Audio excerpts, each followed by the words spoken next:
Bonjour, bonjour, c'est Ditana. Alors aujourd'hui, j'avais envie de vous proposer un thème, j'espère que ça va vous parler, parce que c'est beaucoup aussi, c'est assez récurrent, on me le pose souvent, c'est comment reconnaître une relation toxique. C'est pas plus compliqué que ça. Une relation toxique, ça peut être à la fois simple et à la fois vaste. Alors on va commencer un petit peu comme ça. Une relation toxique, c'est déjà lorsqu'on est en couple ou qu'on rencontre son autre et qu'il nous fait vivre, ou peu importe si on est un homme ou une femme, ou qu'il nous fait vivre ou qu'elle nous fait vivre quelque chose de compliqué, de difficile. C'est-à-dire, on peut vouloir, par exemple, vivre une histoire d'amour et on a l'impression que cette personne nous échappe alors qu'on a envie de vivre cette histoire, soit qu'elle nous échappe parce qu'elle n'est jamais là, ou qu'elle vient une fois sur deux ou une fois sur 10, et qu'on a l'impression que cette personne nous ment, ne nous dit pas la vérité. On a l'impression qu'il y a beaucoup de mensonges, de secrets. On a l'impression que rien n'est clair avec cette personne, que peut-être même qu'elle n'est pas complètement libre. Et attention à ça. Dès qu'il y a mensonge, déjà, moi je dis drapeau rouge, faites attention, quelque chose n'est pas clair.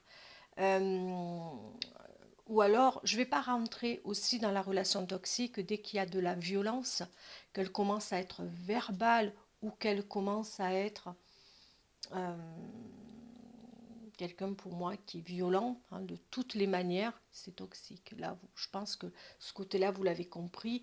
Et surtout, ne vous laissez pas aller en disant, par à la personne en vous disant, je commence une fois, et puis ça sera deux, puis ça sera trois, et puis ça continuera. Une relation toxique, parfois, c'est très... on ne se rend même pas compte qu'on vit une relation toxique des fois. C'est vraiment, ça reste, vous savez, on a l'impression que c'est superficiel. Ça peut venir déjà par rapport à des mensonges, des non-dits. Ou alors votre autre va commencer à s'amuser à regarder quelqu'un d'autre. Il est avec vous et puis dès que vous sortez avec lui main dans la main, vous promenez, vous avez l'impression qu'il regarde d'autres femmes. Et puis il vous dit ne t'inquiète pas, ne t'inquiète pas, c'est juste un regard. Ce n'est qu'un menu. Après tout, je ne vais pas consommer, ce n'est qu'un menu. Vous voyez déjà là, pour moi, c'est un manque de respect. Déjà, je vous l'avais un peu expliqué déjà, hein, un petit peu.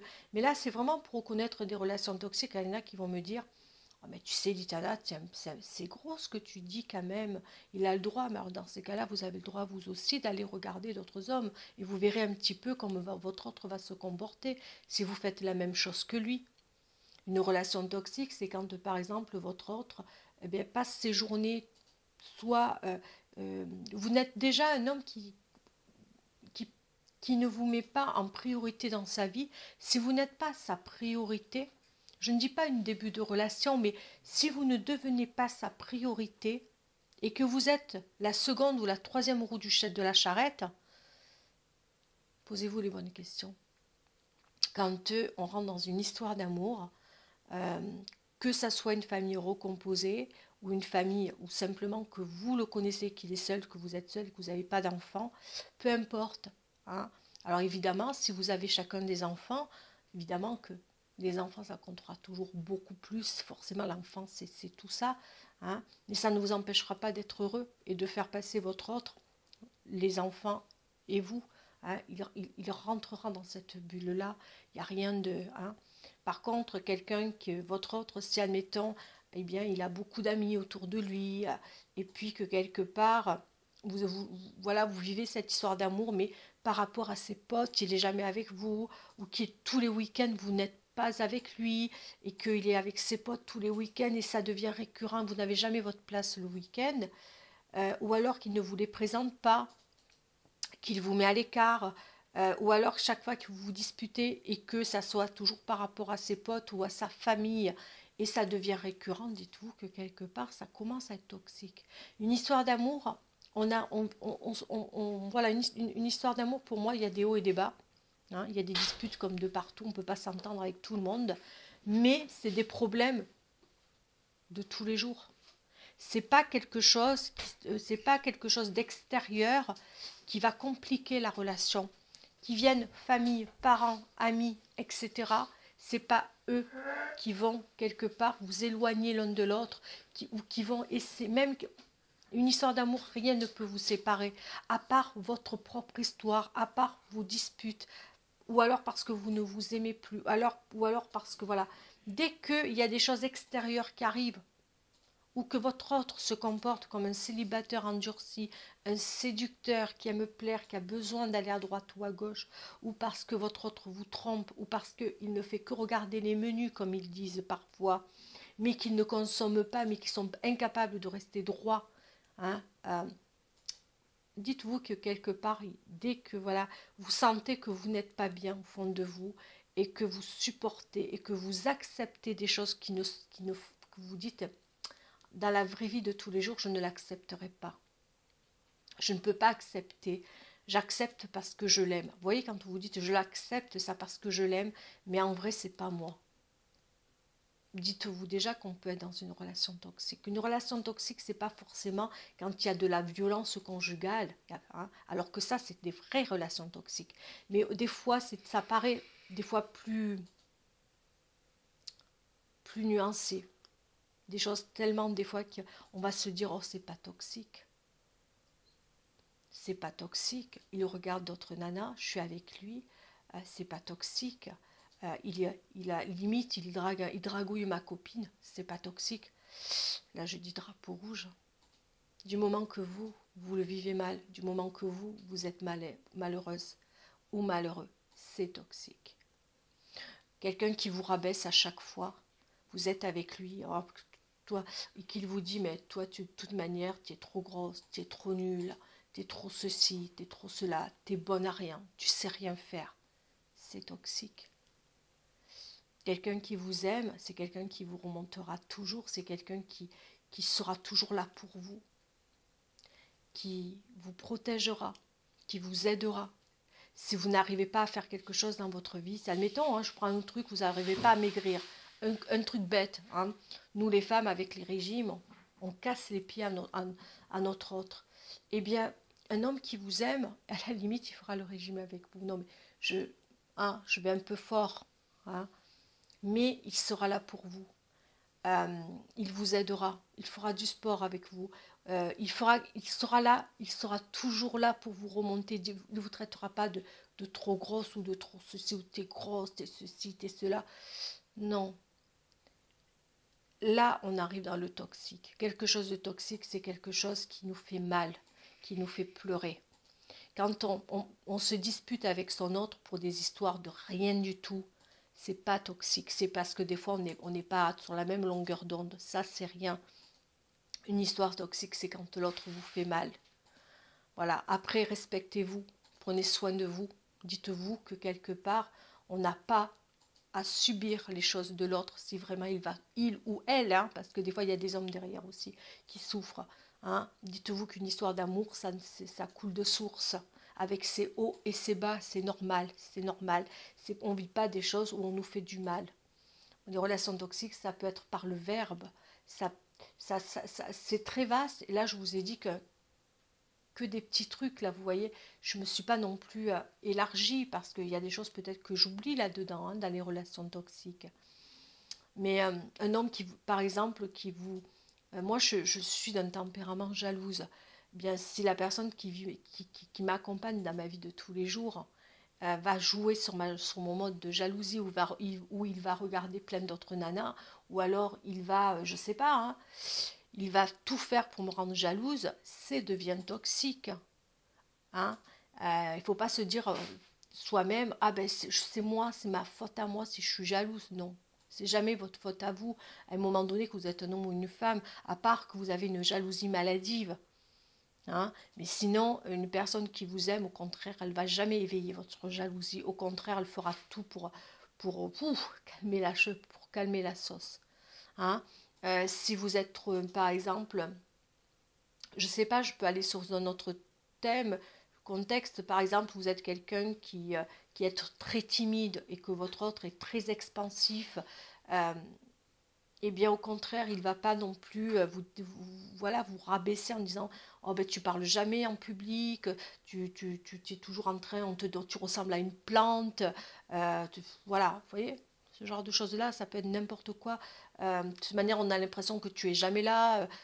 Voilà, peu importe. Ça peut être sur n'importe quel point. Vous savez, des fois, ou alors tu es trop petite, ou toi tu es trop grande, ou tu es trop grosse, ou tu es trop ceci, ou tu es trop cela.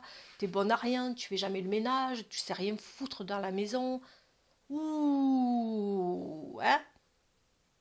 D'accord? C'est toxique. Vous savez, des fois, c'est des petits riens qui peuvent faire du mal. Et attention à des choses comme ça. Quand on commence à attaquer, que ce soit votre physique, que ce soit votre manière d'être, hein, euh, attention des fois. Le côté toxique, il peut être même... alors après, quand c'est parce que des fois, c'est tellement fait de manière malicieusement qu'on ne voit pas la toxicité, qu'on peut dire la toxicité de la personne. Je ne sais pas si c'est français, mais vous l'avez compris. Toxique, c'est pas forcément parce qu'on parle de violence conjugale qu'il n'y a que ça.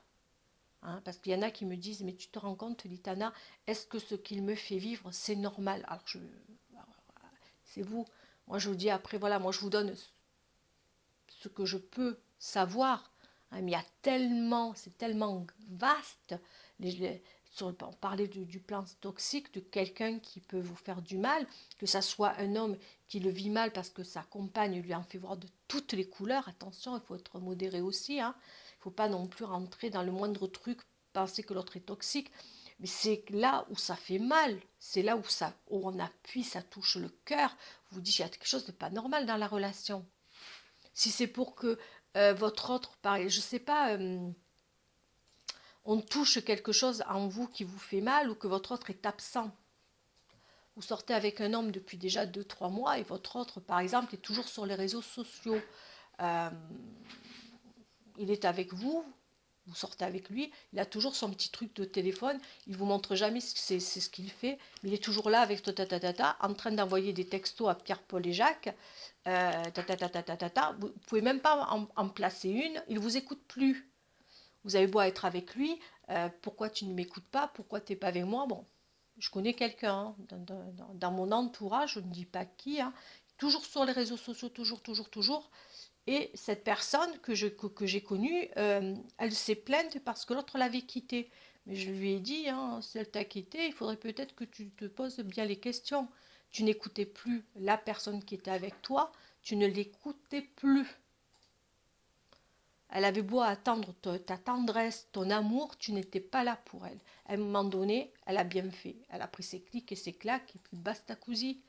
Si tu es toujours en train, tu ne l'écoutes même pas, tes réseaux sociaux au restaurant, tes réseaux sociaux à la maison, tes réseaux sociaux presque en allant te coucher, les notifications, pendant que cette personne était avec son autre, même jusque dans la chambre, quand il y avait des notifications, ben ça sonnait, la personne ne pouvait même plus dormir. La personne, la seule chose qui existait, c'était voilà, le portable. À un moment donné, vous voyez ça, on ne peut pas dire que c'est toxique à proprement parler. Mais si la personne, elle prend son portable, qu'elle elle s'en sert matin, midi et soir, et qu'elle ne s'occupe plus de son autre, qu'il n'y a que ça, à un moment donné, posez-vous les bonnes questions. Moi, je vais vous donner une histoire de...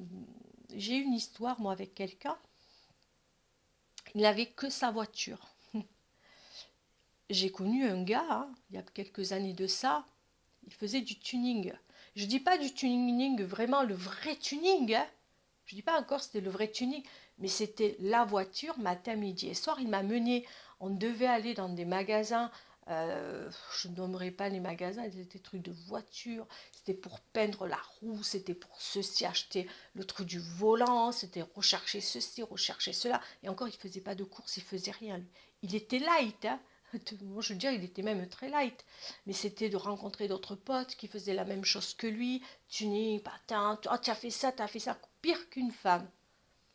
Moi, j'étais en seconde position, je passais. Je passais en seconde position dans sa vie.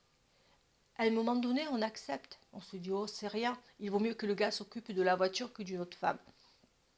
Moi, étant jaloux, je me suis dit, ben voilà, ma rivale, c'est la voiture. Ouais. Ça, c'est ce qu'on croit. Mais c'était constamment. Ben, à un moment donné, j'ai pris mes clics et mes claques et je suis partie. Ben, je peux vous dire que le gars, voilà, Il a bien regretté après. Mais le gars, les hommes, il y a certains hommes comme des femmes, ils s'aperçoivent que vous existez quand vous êtes parti. Ouais, mais il est trop tard. Il est trop tard, il fallait le comprendre. Vous voyez ce que je veux dire? Voilà, et bien ça, on ne peut pas dire que c'est toxique, mais imaginez que ça, c'est tous les jours, tous les jours, tous les jours, et le plus souvent possible. Hein? Eh bien, c'est ça, quand votre autre ne vous voit plus et que vous n'êtes plus sa priorité. Je ne dis pas qu'il doit y avoir que vous devez être le centre de la Terre, mais je dis simplement que vous devez être importante pour votre autre. Voilà, vous êtes sa priorité, entre autres, vous voyez, mais que vous n'êtes pas en seconde, troisième position. Dites-vous que quand vous aimez un homme, vous ne devez pas être en seconde et troisième position. Vous devez être en première position, autant que sa famille, mais en première position. Vous n'êtes pas en seconde position ou en troisième ou en quatrième. Sinon, à quoi ça sert de vouloir une vie de couple, une histoire d'amour? À quoi ça sert dans ces cas-là? Dans ces cas-là, on reste potes. Bye bye. Hein? Mais dès qu'on veut être en couple, qu'on vive avec la personne ou pas, on rentre dans une histoire d'amour. Je ne dis pas les premiers jours, la première semaine. Hein, faut pas non plus demander trop. Attendez, moi, dès que vous avez fait quand même, vous avez passé le gros câlin avec votre autre, vous commencez là à vivre quelque chose. À ce moment-là, votre autre doit prendre conscience que vous n'êtes pas non plus qu'un jeu, que vous n'êtes pas non plus qu'un corps. Derrière tout ça, il y a un cœur. S'il ne prend pas conscience de tout cela, posez-vous les bonnes questions. Après, si vous êtes quelqu'un que vous vous dites, ben moi, je prends ce qu'il me donne, ce qu'il m'apporte, on arrive alors là dans une triangulaire, soit par rapport à une situation, soit par rapport à un amour. Il y a des femmes qui disent, ben voilà, moi j'accepte que mon autre regarde d'autres femmes, que mon autre puisse avoir des potes et que les potes, eh bien, ils prennent la première place et que moi je prends la seconde, je m'en fous. Banco. Mais du moment que ça vous fait mal, du moment que vous vous posez des questions, du moment que vous en avez marre, du moment que vous avez l'impression de n'être plus qu'un meuble, juste un meuble, vous vous dites mais je suis quoi moi dans tout ça? Que votre autre n'est plus capable de vous regarder, n'est plus capable de savoir ce que vous portez. Hein? Quand je dis vous portez, que ce soit des boucles d'oreilles ou des sous-vêtements ou autre, qui sait même plus ce que vous portez, qui vous êtes réellement, qui fait même plus attention à vous parce que vous changez justement, vous allez au coiffeur, vous changez de coupe de cheveux, ou alors vous mettez un vêtement et qui n'est pas capable de vous dire que vous êtes belle dans ce que vous portez, peu importe, qui vous devenez un meuble, à ce moment-là, il y a un truc qui ne va plus dans la relation. Il y a quelque chose qui ne va plus dans la relation. Voilà, une relation toxique, c'est pas forcément ce qu'on croit. Toujours, il y a autre chose. Des fois, il y a des relations toxiques qui passent entre deux eaux comme ça, où on se dit mais non, c'est pas une relation toxique. Si, ça peut le devenir. Ça peut le devenir quand votre autre vous fait mal, que ça soit une femme qui fasse mal à un homme ou un homme qui fasse mal à une femme. Des fois, c'est tellement insignifiant. Il y a des choses qui passent comme ça, on se dit mais non. Moi, j'ai vu beaucoup des fois des personnes, des amis, des copines, où leur autre était presque en train de regarder d'autres femmes devant eux. Je me disais, mais c'est pas possible de pouvoir accepter ça. Non, mais non, t'inquiète pas. Il regarde pas, il fait rien de mal. Il fait rien de mal. Il regarde d'autres filles, mais il fait rien de mal. Bah, si tu le dis, hein. Et j'en ai eu des copines. Hein. Mais t'es trop jalouse. Mais non, non, je suis pas jalouse, à part qu'il fait que regarder d'autres nanas. Voilà, moi j'ai vu des copines où leur mec, je peux vous assurer, on allait à la plage, le mec, il avait les yeux qui sortaient de l'orbite. Hein.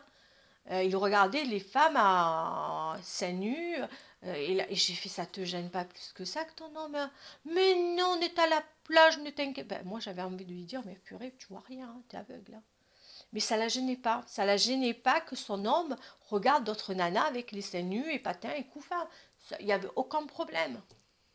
Et le mec, je peux vous dire qu'il se gênait pas pour le faire. Hein. Alors quand il voyait des femmes passer un petit peu genre string, maillot bien échange, enfin, et ça gênait pas la copine, bon, mais je dis banco. Elle le vivait bien. Donc il n'y a pas de côté toxique. Mais moi, je voyais que le gars, il manquait complètement de respect. Hein.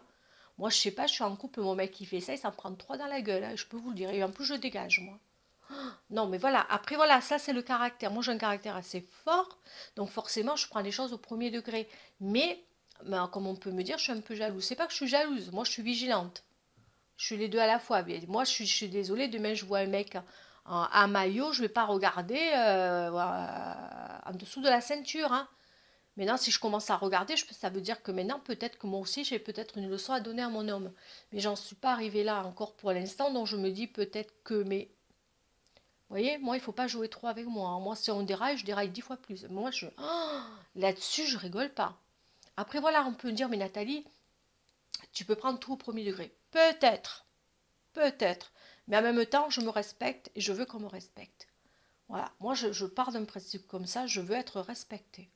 Voilà. Après, on va me dire, mais peut-être que là, vous voyez, je vous ai fait une vidéo et vous allez me dire, mais tu sais, Litana, tu te rends compte, tu as été un petit peu, tu vois, le côté toxique, alors que moi, je ne le vois pas. Je sais, hein, j'entends, hein, mais ça, vous voyez, quand je vous dis grosso modo les conseils de Litana, c'est un peu ce que moi, je ressens. C'est comme ça que je vois les choses. Peut-être que vous, de l'autre côté, vous allez me dire, mais tu as tout à fait raison, alors tu as complètement tort. C'est vrai, je peux être tort. Mais c'est comme ça que moi je ressens les choses. Moi je dis du moment où on a quelque part mal au niveau du cœur et qu'on a envie de pleurer et qu'on sent qu'on est angoissé, qu'on n'est pas bien, parce que notre autre nous a fait de la peine, moi déjà là, il y a quelque chose qui ne va pas. Je ne parle pas des trucs, des disputes, des trucs comme ça, vous voyez, où on se chamaille, où on n'est pas d'accord, ou ceci, ou patin, enfin c'est pas ça. Moi, je pense qu'une relation est toxique, c'est quand vraiment on est soit vraiment, ou ça peut devenir vraiment. euh, je ne dis pas parce que votre autre, il va partir aller une fois en boîte, ou alors que il aime beaucoup ses potes. Je dis quand ça devient récurrent, quand ça devient vraiment à répétition, répétition, répétition. Quand on dit, moi, quand à l'époque, un jour, je me suis plaint, je me suis plaint à mon autre en me disant, mais tu te rends pas compte, tu es toujours avec ton tuning, il n'y a que ça, il n'y a que ça. Mais oui, mais je t'aime. Ah ouais, je t'aime. Je fais le ménage à la maison. C'est vrai, il faisait le ménage à la maison. C'est quelqu'un qui faisait beaucoup de ménage à la maison. Mais c'est parce qu'il était comme ça. Donc je t'aime, j'ai le droit de faire. Oui, tu as le droit d'avoir une passion. Mais ça devenait tout le temps la passion, avec les potes avec. Moi, j'avais peu quoi? Eh bien, j'étais pas à côté, j'en avais marre.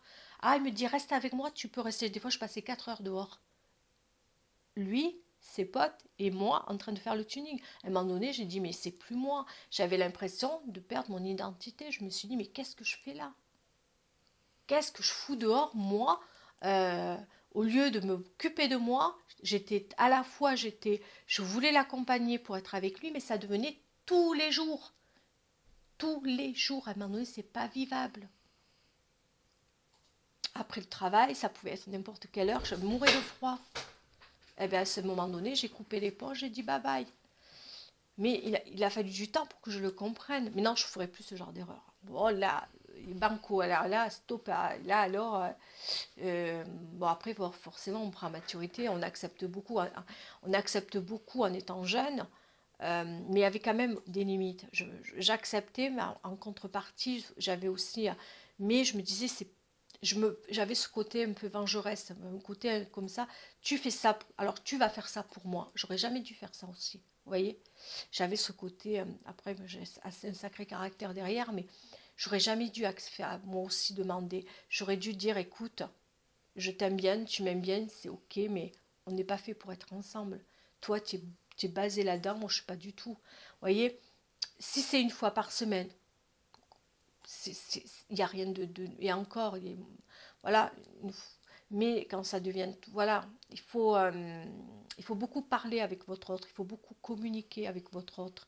Euh, Moi, je pourrais pas déjà, je peux vous le dire franchement, moi demain, je suis avec un gars et qui me dit qu'une fois par semaine, bon là, les boîtes, c'est fermé, il va en boîte s'amuser, s'éclater avec ses potes. Et oh, je dis non, mais tu es fada ou quoi là? Tu es avec moi, tu vas aller avec tes potes en boîte. Et qui lui me dit, mais toi, tu as le droit aussi d'aller avec tes copines en boîte de ton côté. Non, pour moi, c'est non d'elle. Vous voyez, autant pour vous, vous allez me dire, mais attends, Litana, t'es trop stricte. Peut-être. Mais j'estime qu'on peut aller à une soirée ensemble. On peut aller à droite, on peut aller à gauche. Il n'y a pas forcément d'aller dans les boîtes. Dans les boîtes, pour moi, voilà, on peut s'amuser. Moi, voilà, je n'irai pas en boîte. C'est pas mon genre. En boîte, j'y allais quand je cherchais un mec ou que j'avais envie de m'éclater seule avec des copines. Quand je suis en couple, je ne vois pas trop la nécessité. Alors que vous allez me dire, mais moi, Litana, ça ne me gênerait pas que les boîtes réouvrent. Et d'y aller quand on est célibataire pour s'amuser ou pour trouver quelqu'un. Mais il ne faut pas se voiler la face. Hein. La plupart du temps, si on y va, C'est que je dis bien la généralité. C'est pour trouver quelqu'un. Hein. Après, je dis ça, je dis rien. Hein. Comme dirait ma fille, je dis ça, je dis rien. Hein. Mais bon, à mon avis. Il y en a qui vont en boîte pour s'éclater. Enfin voilà. Après voilà, chacun voit midi à sa porte. Mais quand vous sentez que ça vous fait mal, que vous vivez une relation avec quelqu'un et que vous attendez beaucoup de cette relation, moi je dis ça devient toxique quand cette personne vous fait beaucoup de mal. Quand ça touche votre cœur et que vous n'en dormez pas la nuit, ça devient toxique. Quand on en perd le sommeil, c'est qu'il y a quelque chose qui ne va plus. C'est pour ça que je dis prenez soin de vous. Après, comme je l'ai dit, c'est mon caractère. C'est des conseils grosso modo. Hein, ça ne veut pas dire que ça va parler à tout le monde. Mais si ça vous parle et que vous dites « Ah mais c'est vrai, tiens, moi ça me parle beaucoup, j'ai vécu des situations où j'avais l'impression d'être la troisième roue de la charrette. » Quand on commence à être la troisième roue de la charrette, peu importe la situation, peut-être même que c'est peut-être une situation que je ne vous ai pas énumérée, mais dites-vous, quand on passe pour la troisième roue de la charrette, ou alors que la famille prend toute la place, et que votre autre, eh bien, il va toujours demander l'aval à la famille. Qu'est-ce que tu en penses? Qu'est-ce que tu penses? Nanana, patin ou couffin. Et que vous, ben, il ne vous demande pas, ben, il y a un problème. Ou alors qu'il vous dit, ben, moi, mes parents ou ma famille passe avant toi. D'accord. Eh ben, reste avec ta famille. Banco, reste, reste. Moi, j'ai vécu une situation encore, je ne vais pas rentrer dans les détails, mais j'ai quand même vécu quelques années avec un Sicilien. J'ai rien contre les Siciliens, mais je peux vous dire, pour lui, pour ce qui est de lui, j'ai pris la famille entière. Hein. Quand on prend un Sicilien, ben, du moins, de ma partie à moi, ça a été compliqué. Ça a été très, très, très compliqué parce que moi qui suis quelqu'un qui est très, très famille, j'ai eu l'impression à un moment donné que, voilà, ça a été très compliqué. Je ne rentrerai pas dans les détails.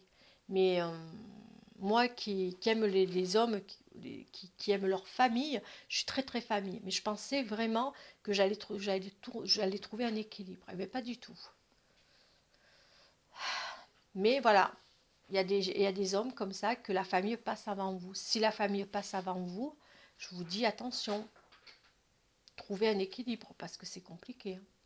Ou alors, vous avez aussi des hommes qui font passer leur mère, leur maman avant vous. Ou qui ont besoin de demander toujours l'aval à leur maman. Ou qui vont demander, maman, qu'est-ce que tu me conseilles? Alors qu'ils vivent avec vous. Hein. Qu'est-ce que tu me conseilles, maman? On a envie, par exemple, d'acheter, je sais pas moi, une moto, une voiture. Qu'est-ce que tu en penses, maman? Vous voyez, quand vous voyez que vous avez un chéri qui va toujours demander à sa mère ou à son père, et alors qu'il ne vous demande pas à vous votre propre truc et qu'il a besoin de demander l'aval toujours à Pierre, Paul et Jacques, ben, tu lui dis, mais dans ces cas, moi dans ces cas-là, je le sais parce que ça m'est arrivé. Hein. Ça m'est arrivé. Moi, ça commence vraiment à me faire vriller. C'était toujours papa, maman, enfin c'était surtout maman à l'époque. Hein. J'espère qu'il ne m'en voudra pas s'il m'écoute parce qu'il va me tuer. Même si je suis plus avec lui, il va me dire, mais tu te rends compte, déjà je ne le nomme pas, c'est déjà pas mal. Mais parce qu'il s'est beaucoup posé de questions quand je suis partie, et il n'a pas compris que je sois partie, le gars. Vous voyez, j'ai eu beau à lui expliquer, à lui envoyer des SOS, il n'a rien capté. Bon, donc voilà, il se pose, je suis sûre à l'heure d'aujourd'hui, pourquoi je suis partie. Mais il me l'a beaucoup reproché après, hein. Mais c'est pas grave, hein. Mais moi j'explique les choses une fois, deux fois, trois fois, j'envoie des SOS, tu les captes pas, je dégage.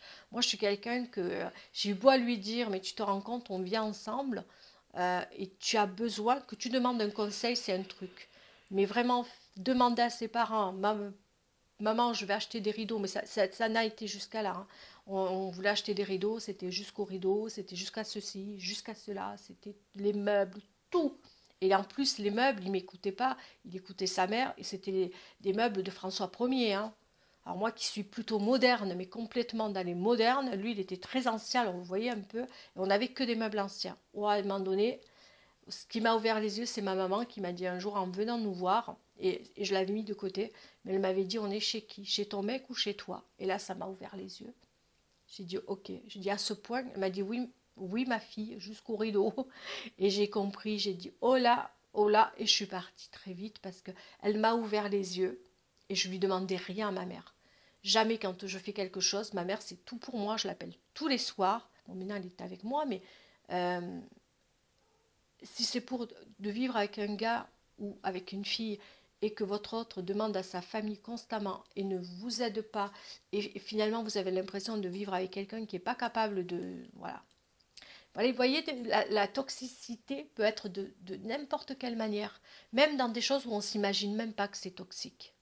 Un homme qui vous rabaisse, un homme qui vous manque de respect à chaque fois que vous êtes avec lui ou en famille ou avec des amis, qui vous parle mal quand il est avec ses potes ou alors qui change. J'ai entendu aussi beaucoup me dire, ah ben quand il est avec moi seul, il est amoureux, il est adorable, il est génial. Dès qu'il y a sa famille ou ses amis, j'ai l'impression qu'il me parle différemment, qu'il me regarde différemment.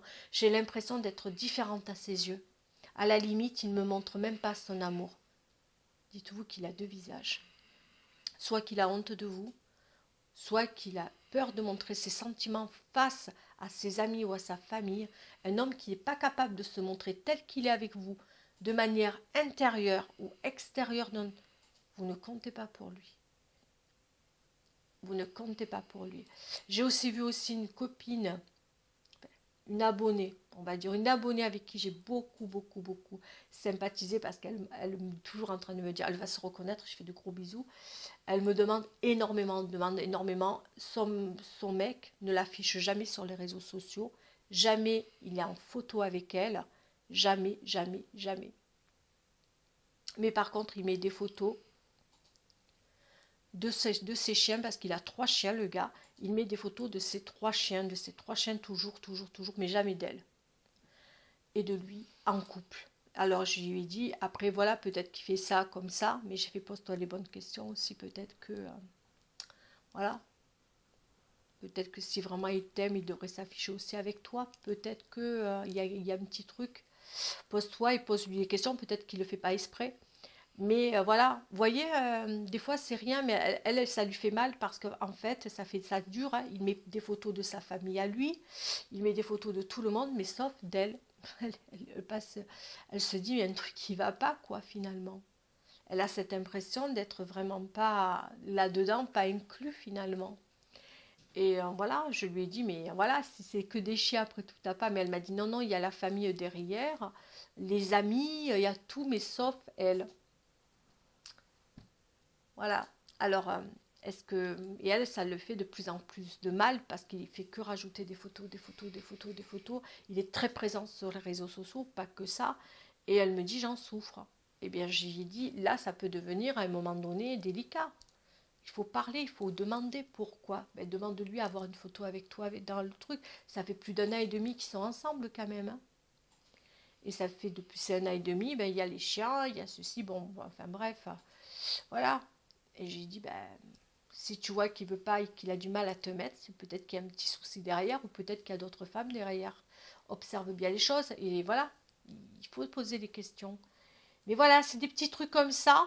Des fois, il y a des choses on se dit, oh, ça peut pas être toxique parce que quand on parle de quelque chose de toxique, on peut parler vraiment, on peut parler de choses où c'est grave, ou des hommes qui nous font voilà, du tort, mais dans la violence ou dans les choses comme ça. Euh, mais là, la violence, hein, c'est assez énorme. Et quand quelqu'un vous fait du mal de toute manière, qui vous violente, que ce soit verbalement, ou qui vous met la main dessus, ou qui vous frappe, il faut partir. Hein, du moins si on peut, mais de manière, il faut trouver le moyen de partir. Hein, il faut le trouver. Euh, Là-dessus, il faut faire attention avec... parce que des fois, on commence par une gifle et on termine... ça peut aller très loin. J'ai vécu des choses très difficiles moi de mon côté et j'ai encore du mal à en parler, vous voyez. Donc là-dessus, j'ai encore du mal à dire, même si je nommerai jamais la personne, mais c'est quelque chose que quand on a vécu une histoire comme ça, et ça fait très très longtemps, et j'ai pas envie de réouvrir les blessures. Mais voilà, je voulais juste dire que essayez de partir, hein, parce que faut pas rester là-dedans. Ça, c'est un truc, genre, voilà. Mais j'essaie de vous expliquer tout ce qui est toxique. J'ai essayé un petit peu, parce qu'on m'a demandé. Peut-être que j'en ai oublié encore beaucoup. beaucoup. Voilà, j'essaye au moins de, voyer, de grosso modo, ça reste toujours du grosso modo. Voilà, de passer comme ça, de vous dire un petit peu, de vous avoir un petit peu éclairé si j'ai pu. En tout cas, je vous dis au revoir et surtout prenez soin de vous. Bye bye.